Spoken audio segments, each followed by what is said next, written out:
دو اہم ترین واقعات ہیں نبی علیہ الصلاۃ والسلام کی زندگی کے، ایک صلح حدیبیہ اور اسی دوران بیعت رضوان۔ صلح حدیبیہ کا معاملہ اس طرح پیش آیا کہ 6 ہجری یعنی ہجرت کے 6 سال نبی علیہ الصلاۃ والسلام کو خواب میں دکھلایا گیا کہ آپ صلی اللہ علیہ وسلم نے عمرہ کیا ہے اور آپ کے ساتھ آپ کے ساتھی بھی ہیں، یعنی صحابہ اکرام بھی ہیں عمرے پر، اور پورا عمرہ دکھایا گیا تاکہ قربانیاں بھی ذبح کی گئی۔ کچھ صحابہ نے بال منڈوا لیے، کچھ نے کاٹ لیے۔ یہ پورا منظر نبی صلی اللہ علیہ وسلم نے خواب میں دیکھا، اور یہ دیکھنا اللہ کے رسول صلی اللہ علیہ وسلم کا یہ ایک طرح سے اللہ کی وحی تھی کہ آپ نکلیں عمرے کے لیے۔ تو جب نبی علیہ الصلاۃ والسلام نے صحابہ اکرام سے تذکرہ فرمایا تو صحابہ بڑے خوش ہوئے کہ 6 سال کے بعد ہمیں یہ زیارت نصیب ہوگی بیت اللہ کی، اور عمرہ کرنے کی زیارت نصیب ہوگی، یہ اہم عمل ہمیں نصیب ہوگا۔ اس وجہ سے بڑے خوش ہوئے صحابہ اکرام۔ تو وہ تیار ہوئے، نبی صلی اللہ علیہ وسلم نے اعلان کروا دیا آس پاس کے علاقوں میں کہ ہم نے عمرے پہ نکلنا ہے۔ تو دوسرے بھی صحابہ آ گئے، اور جو مدینے کے رہائشی تھے وہ بھی آ گئے۔ تو ایک لشکر بنا، اور نبی علیہ الصلاۃ والسلام کی قیادت میں، امامت میں وہ جا رہے تھے عمرے کے لیے۔ اب یہ کتنی تعداد تھی؟ 1400 صحابہ اکرام تھے، بعض روایت کے مطابق 1500 صحابہ اکرام تھے۔ یہ نکلے نبی علیہ الصلاۃ والسلام کی معیت میں عمرہ کرنے کے لیے۔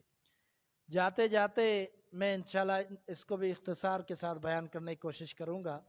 یہ جاتے جاتے پورا قافلہ ایک جگہ پر رکا، اور پھر پتہ چلا نبی علیہ الصلاۃ والسلام نے کسی جاسوس کو بھیجا، وہ جا کر دیکھ کر آیا۔ اس نے کہا کہ کعب بن لؤی یہ عصفان کے مقام پر وہ تیاری کر کے بیٹھا ہے، کچھ اس کے لوگ ہیں، کچھ باہر سے اس نے منگوائے ہیں، اور یہ لڑائی کرنا چاہتا ہے، اور اس کو خبر مل چکی ہے کہ مسلمان نکلے ہیں، اور وہ لڑنا چاہتا ہے اور لوٹ مار کرنا چاہتا ہے اور قتل و غارت چاہتا ہے۔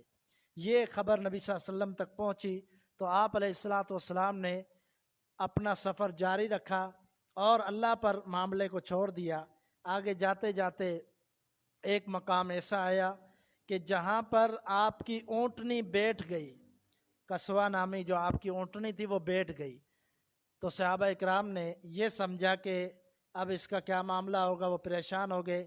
نبی علیہ الصلاۃ والسلام نے فرمایا کہ پریشان نہ ہو، یہ اونٹنی جو ہے یہ اللہ کے حکم سے بیٹھی ہے۔ جس طرح ہاتھیوں کو اللہ تعالیٰ نے روک دیا تھا، اسی طرح اللہ نے اس اونٹنی کو روک دیا ہے۔ پھر نبی علیہ الصلاۃ والسلام نے اس کو ڈانٹا۔ آپ نے جیسے ہی ڈانٹا تو وہ اچھل کر کھڑی ہو گئی۔ آپ صلی اللہ علیہ وسلم نے پھر دوبارہ دوسرا راستہ پکڑا۔ جب پتہ چل گیا کہ یہ لوگ اس طرف گھات لگائے بیٹھے ہوئے ہیں، لڑنا چاہتے ہیں، دوسرے راستے سے جانے لگے۔ اور پھر بعد میں یہ بھی پتہ چلا کہ خالد بن ولید رضی اللہ تعالیٰ عنہ جو بعد میں مسلمان ہو گئے تھے، ان کی معیت میں بھی 200 کا لشکر جو کافروں کا تھا، جو مشرکین مکہ کا تھا، وہ بھی ان کی معیت میں آیا، اور ایسی جگہ پر وہ رک گئے کہ نبی صلی اللہ علیہ وسلم کو وہ دیکھ رہے تھے اور صحابہ کو بھی دیکھ رہے تھے، لیکن آپ صلی اللہ علیہ وسلم نے ان کو نہیں دیکھا۔ تو وہ لوگ یہ سوچ رہے تھے کہ ہمارے لیے اچھا موقع تھا کہ یہ مسلمان ظہر کی نماز میں تھے، ہم ان کو حملہ کر دیتے، لیکن انہوں نے کہا کہ چلو کوئی مسئلہ نہیں ہے، اب عصر تک ہم انتظار کرتے ہیں، اور جب یہ رکوع سجدے میں جائیں گے یہ غافل ہوں گے اور ان پر ہم حملہ کر لیں گے۔ جب یہ معاملہ ہوا تو یہ تیاری میں تھے، خالد بن ولید رضی اللہ تعالیٰ عنہ اس وقت یہ تیاری کر رہے تھے، لیکن کیا ہوا، اسی وقت اللہ تعالیٰ کی طرف سے صلاۃ الخوف کا حکم نازل ہو گیا۔ صلاۃ الخوف کا ایک مخصوص طریقہ ہے کہ ایک صف امام کے ساتھ کھڑی رہے گی اور ایک صف پیچھے دشمن کے مقابلے کے لیے اس طرف رخ کر کے کھڑی رہے گی، اور بعد میں یہ لوگ سلام نہیں پھیریں گے، بلکہ یہ اسی حالت میں بعد میں وہ پیچھے چلے جائیں گے اور وہ آگے چلے جائیں گے۔ جب سلام کا موقع آئے گا تو دونوں صفیں ساتھ مل جائیں گی۔ تو اس طرح کی 2-3 صورتیں اس کی بیان کی گئی ہے۔ صلاۃ خوف جو جہاد کے موقع پر نماز پڑھی جاتی ہے، کچھ پہرے میں ہوتے ہیں، کچھ نماز میں ہوتے ہیں۔ تو یہ جب معاملہ پیش آیا تو وہ سمجھ گئے کہ یہ بھی ہمارے لیے موقع نہیں ہے، کیونکہ کچھ صحابہ انتظار میں کھڑے ہیں اور وہ دیکھ رہے ہیں، اور مقابلے کے لیے کھڑے ہیں، تو ان کو موقع نہیں ملا خالد بن ولید کو۔ بہرحال انہوں نے کیا کیا، ایک اور چال چلی۔ اب یہ نبی صلی اللہ علیہ وسلم کا جو لشکر ہے، اب یہ لشکر صلح حدیبیہ کے مقام پر رک گیا تھا۔ آپ صلی اللہ علیہ وسلم نے وہاں پر روک دیا تھا صحابہ کو، اور وہاں حدیبیہ کا ایک کنواں تھا جس سے تھوڑا بہت پانی بھی تھا، آپ صلی اللہ علیہ وسلم نے روک دیا، تو پھر وہ صحابہ پیتے رہے لیکن پانی ختم ہو گیا۔ نبی علیہ الصلوۃ والسلام نے فرمایا، اپنا نیزہ آپ صلی اللہ علیہ وسلم نے ترکمان سے نکالا، تیر نکالا، اور آپ نے فرمایا یہ اس کے اندر ڈال دو۔ یہ ایک معجزہ تھا کہ جب اس کے اندر ڈالا گیا تو پانی دوبارہ شروع ہو گیا، پانی بڑھ گیا، تو پھر وہ صحابہ کے لیے بھی آسانی ہو گئی۔ لیکن اس دوران ایک اور معاملہ پیش آیا کہ وہ جو لوگ تھے مسلمانوں پر حملہ کرنا چاہتے تھے، اب انہوں نے کیا کیا کہ یہ ایسے تو لڑائی نہیں ہوگی، جھگڑا نہیں ہوگا، بلکہ کچھ معاملہ طے ہو جائے گا۔ اس لیے انہوں نے کہا کہ اب رات کے وقت ہم لڑائی کی آگ کو بڑھائیں گے، رات کے وقت مسلمانوں کے خیمے پر حملہ کر دیں گے، مسلمان بھی نکلیں گے لڑنے کے لیے اور جنگ ہو جائے گی، پھر مقابلے میں آ جائیں گے۔ لیکن کیا ہوا، انہوں نے یہ سوچا اور یہ جنگ کے لیے آئے، رات کو جب خیموں میں داخل ہونے کی انہوں نے کوشش کی، تو سیدنا محمد بن مسلمہ رضی اللہ تعالیٰ عنہ یہ مامور تھے رات کے پہرے پر، جیسے انہوں نے حملہ کرنا چاہا تو یہ ادھر موجود تھے اور انہوں نے مقابلہ کیا اور ان سب کو قید کر لیا، ان سب کو قید کر لیا، وہ قیدی بن گئے۔ اللہ تعالیٰ نے اس کے بارے میں قرآن مجید کے ایک آیت نازل فرمایا کہ وَهُوَ الَّذِي كَفَّ أَيْدِيَهُمْ عَنْكُمْ وَأَيْدِيَكُمْ عَنْهُمْ، فرمایا کہ وہ اللہ کی ذات ہے کہ جس نے تمہارے ہاتھوں کو ان کے خون ریزی سے روکا اور ان کے ہاتھوں کو تمہاری خون ریزی سے روکا۔ یعنی اللہ نے یہاں پر لڑائی کا موقع نہیں دیا کسی کو بھی، اللہ نے روک دیا۔ اسی لیے نبی علیہ الصلوۃ والسلام نے صلح کے لیے ان سب کو آزاد کر دیا تھا جن کو محمد بن مسلمہ رضی اللہ تعالیٰ نے قید کیا تھا، صلح کے وقت آپ نے ان کو آزاد کر دیا۔ اب معاملہ یہ ہوا کہ نبی صلی اللہ علیہ وسلم پر ایک بدیل نامی شخص آیا، یہ خزاعہ قبیلے کا شخص تھا۔ اس کا معاملہ یہ تھا کہ یہ جو قبیلہ تھا نبی صلی اللہ علیہ وسلم کا خیر خواہ تھا، اس نے آ کر آپ سے بات کی اور آپ کو یہ بتلایا کہ کعب بن لؤی اور فلاں فلاں کفار اور دوسرے لشکر بھی آ رہے ہیں، جمع ہو رہے ہیں لڑنے کے لیے، جھگڑے کے لیے۔ نبی علیہ الصلوۃ والسلام نے اس سے کہا کہ ہمارا کوئی ارادہ نہیں ہے لڑنے کا یا قتال کا، ہمارا ارادہ ہے عمرے کا۔ اور آپ صلی اللہ علیہ وسلم نے فرمایا کہ اگر وہ پیش قدمی کرتے ہیں، اگر وہ پھر بھی لڑنا چاہتے ہیں تو پھر ان کو بتلا دیں ہم تیار ہیں، خون کے آخری قطرے تک ہم دین کے لیے دفاع کرتے رہیں گے۔ نبی صلی اللہ علیہ وسلم نے فرمایا جب تک میری گردن ہے اس وقت تک میں مقابلہ کرتا رہوں گا دین کی حفاظت کے لیے، جا کر ان کو پیغام پہنچا دے۔ تو بدیل نامی شخص گیا، اس نے کہا کہ میں آپ کا پیغام پہنچا دیتا ہوں۔ اس نے جا کر کفار مکہ کو بتلایا اور یہ جو لشکر لڑنے کے لیے تیار تھا ان کو بتلایا۔ اب وہ بھی تھوڑا سا ڈر گئے اور سہمے، انہوں نے کہا کہ تیری بات کی ہمیں پرواہ نہیں ہے، لیکن پھر بھی ہم ایک بندے کو بھیج دیتے ہیں اور اس کو جا کر بات کے لیے بھیجتے ہیں۔ انہوں نے پھر حبیس بن علقمہ کو بھیجا کہ یہ جائے گا بات کرنے کے لیے۔ صحابہ اکرام نے سمجھ لیا یہ شخص آ رہا ہے، تو انہوں نے کہا کہ یہ شخص جو ہے قربانی کے جانوروں کی بڑی قدر کرتے ہیں، یعنی جو قربانی جو حج کے موقع پر ہدیہ دیا جاتا ہے، قربانی کی جاتی ہے، اس کے لیے جانور ساتھ لیے جاتے ہیں۔ اور نبی صلی اللہ علیہ وسلم نے گھوڑے وہ بھی لیے ہوتے اونٹ، اور آپ صلی اللہ علیہ وسلم کے ساتھ اور بھی جانور تھے۔ تو اونٹوں کا رواج کیا تھا اس وقت، اور شریعت نے بھی یہی حکم دیا کہ اونٹوں کی گردن میں ایک ہلکا سا چیر لگا دیا جاتا تھا، جس سے پتہ چلتا کہ یہ اونٹ حج کے لیے مخصوص کر دیا گیا ہے۔ اور اگر دوسرا جانور ہوتا تو پھر اس کے گلے میں پٹا ڈال دیا جاتا تھا کہ یہ جو ہے جانور اس کے لیے قربانی کے لیے، وہ بھی حج کے لیے خاص ہے۔ تو انہوں نے سمجھ لیا یہ جو قبیلے کا بندہ آ رہا ہے یہ لوگ اس قربانی کے جانوروں کی بڑی قدر کرتے ہیں۔ انہوں نے صحابہ نے فرمایا کہ یہ جو ہے نا جانور جو ہیں، یہ ہدیے کے لیے جو جانور ہم لے جا رہے ہیں ان کو لائن میں کھڑا کر دو، جب یہ دیکھیں گے تو یہ سمجھ جائیں گے کہ یہ تو عمرہ کرنے کی نیت سے جا رہے ہیں، یہ آئے بات کرنے۔ اس نے دیکھا یہ کیا معاملہ ہے تو بتلایا ہم عمرے کی نیت سے آ رہے ہیں۔ تو انہوں نے کہا کہ ہم عمرہ کرنے والوں کو نہیں روک سکتے، اللہ کے گھر سے ہم کسی کو نہیں روک سکتے۔ اس نے بات ہی نہیں کی، واپسی چلے گئے۔ اب انہوں نے کیا معاملہ کیا؟ انہوں نے کہا کہ اب معاملہ بگڑ گیا ہے۔ ان کے اندر ایک شخص تھا عروہ بن مسعود ایک شخص تھا۔ اس نے کہا کہ معاملہ یہ ہے کہ سمجھدار لوگ ہیں، میں ان کو سمجھانے کی کوشش کرتا ہوں اور میں جاتا ہوں ان سے بات کرتا ہوں، میں جا کر ان سے بات کرتا ہوں، وہ سمجھ جائیں گے، بات مان لیں گے۔ تو پھر عروہ بن مسعود آیا۔ یہ شخص تھوڑا تکبر کے لہجے والا تھا، اس کا انداز تھوڑا عجیب سا تھا، اور بات کرتے ہوئے اس کی عادت تھی کہ اپنے بات کرنے والے مخاطب کو کبھی ہاتھ مار دیتا تھا، کبھی اس کی داڑھی کو پکڑ لیتا تھا۔ یہ شخص آیا نبی صلی اللہ علیہ وسلم سے بات کرنے کے لیے۔ اب اس نے بات کرنا شروع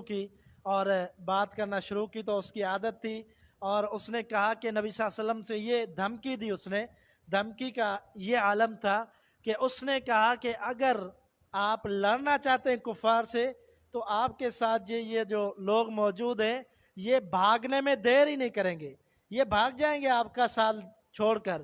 جن غلاموں پر اور جن ان پر آپ نے امید لگائی ہوئی ہے کہ یہ آپ کا جو ہے ساتھ دیں گے، یہ تو بھاگ جائیں گے۔ جب یہ بات کی تو سیدنا ابو بکر کو بڑا غصہ آیا۔ سیدنا ابو بکر موجود تھے، انہوں نے کہا تو جا اور جا کر لات جو تمہارا بت ہے اس کی شرمگاہ کو جا کے چوس لے۔ تو کیا سمجھتا ہے ہم نبی صلی اللہ علیہ وسلم کا ساتھ ہم چھوڑ دیں گے؟ اس انداز میں مخاطب کر کے اس کو ڈانٹ پلائی۔ اس نے کہا کہ یہ شخص کون ہے؟ تو لوگوں نے کہا یہ ابو بکر ہے۔ کہا کہ ابو بکر کا اگر میرے اوپر احسان نہ ہوتا تو میں اس کو ابھی جواب دیتا، لیکن اس نے کوئی جواب نہیں دیا اور پھر خاموش ہوا۔ پھر اس نے کیا کیا؟ نبی علیہ السلام کی داڑھی مبارک کی طرف ہاتھ بڑھایا تو سیدنا مغیرہ بن شعبہ رضی اللہ تعالیٰ عنہ آپ کے ساتھ کھڑے ہوئے تھے۔ اس نے اپنی تلوار کے دستے کے ساتھ اس کے ہاتھ کو ہٹا دیا، کہا کہ ہاتھ کو پیچھے رکھ، نبی علیہ السلام کی داڑھی کی طرف نہیں بڑھانا ہاتھ۔ یہ الفاظ کہے تو اس نے کہا یہ کون ہے؟ کہا کہ یہ مغیرہ بن شعبہ ہے۔ اس نے کہا یہ تو بدعہد ہے، یعنی یہ کہیں گرفتار تھا۔ اس نے کیا کیا کہ ان کا مال بھی ساتھ لے کر، اور ان سے وعدہ کیا ہوا تھا، وعدہ خلافی کر کے وہ مال بھی ان کا ساتھ لے کے بھاگ کے آ گئے اور مسلمان ہوئے، نبی صلی اللہ علیہ وسلم کے ساتھ مل گئے۔ تو اس نے اسی لیے کہا کہ اس نے تو وعدہ خلافی کی تھی، اس نے وعدہ کیا تھا اور بعد میں یہ بھاگ آیا تھا۔ تو یہ سیدنا مغیرہ تھا جس نے اس کو روکا۔ اب یہ باتیں ساری ہوئی، آپ صلی اللہ علیہ وسلم نے اس کو بھی وہی جواب دیا جو پچھلوں کو جواب دیا کہ لڑنا چاہتے ہیں تو پھر ہم لڑیں گے۔ یہ پھر چلے گئے، یہ عروہ بن مسعود یہ چلا گیا اور وہاں جا کر اس نے بڑی تعریفات کی۔ اس نے کہا کہ کیسر و کسریٰ اور ان کی ہم جو ہے ان کے دربار میں گئے ہیں، لیکن آپ اس شخصیت کا مقابلہ کبھی نہیں کر سکتے۔ قریش والوں کو خبر دی، کہا کہ یہ تو وہ شخص ہے کہ اگر تھوک مبارک بھی پھینکتا ہے تو صحابہ اپنے ہاتھوں پر لے لیتے ہیں ان کے ساتھی، اور وہ اپنے جسم پر مل لیتے ہیں۔ تو ایسے شخص سے کون مقابلہ کر سکتا ہے؟ اور جب بات کرتا ہے سارے خاموش ہو جاتے ہیں، گردن جھکا لیتے ہیں، اور عزت اور توقیر کی وجہ سے اس کی آنکھوں کی طرف بھی نظر اٹھا کر نہیں دیکھتے۔ وہ تو اتنا اس کا ادب کرنے والے ہیں، اس کا مقابلہ تم لوگ نہیں کر سکتے۔ اب وہ جان گئے تھے، ڈر بھی گئے تھے۔ انہوں نے کہا کہ یہ معاملہ اب طے نہیں ہوگا، اب معاملہ خراب ہے، کیونکہ پہلے بھی جنگیں دیکھ چکے تھے مسلمانوں کی، اور نبی صلی اللہ علیہ وسلم کا کیسا انہوں نے ساتھ دیا تھا۔ اب انہوں نے صلح کا ارادہ کر لیا، اور انہوں نے کہا کہ اب صلح چاہتے ہیں، اور نبی صلی اللہ علیہ وسلم نے بھی ارادہ صلح کا کر لیا تھا۔ اب انہوں نے بھیجا سہیل بن عمر کو۔ سہیل بن عمر جب یہ شخص آیا تو نبی صلی اللہ علیہ وسلم نے اس کو دیکھتے ہی کہا کہ اب کفار مکہ نے ارادہ کر لیا ہے صلح کا، کیونکہ انہوں نے سہیل بن عمر کو بھیجا ہے اور مجھے یقین ہے کہ یہ صلح کرنے کے لیے آیا ہوگا۔ تو یہ آیا اور اس نے واقعی صلح کے لیے بات کی کہ میں صلح کرنا چاہتا ہوں، کفار کی طرف سے لڑائی نہیں چاہتے، جھگڑا نہیں چاہتے، صلح چاہتے ہیں۔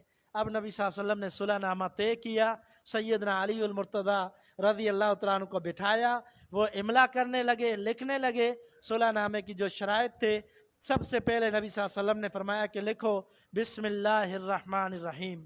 سیدنا علی نے لکھا بسم اللہ الرحمن الرحیم، تو اس نے فوراً کہا ہم رحمان کو نہیں جانتے، یعنی یہ اس شریعت کا لفظ ہے اور اس شریعت میں رحمان آیا ہے، ہم رحمان کو نہیں جانتے بلکہ ہم جانتے ہیں